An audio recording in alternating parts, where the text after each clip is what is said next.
First, we select a top design floor plan.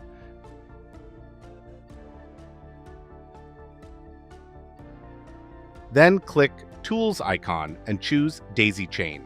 Then the window pop out.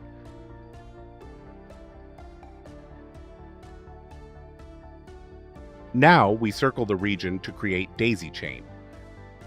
Specify chain name as Test 1. Enable routing metal traces.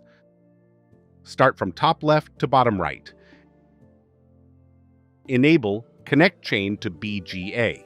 Set in pin name B2 and component name A1, and set out pin name H14 and component name A1. And click Add Chain.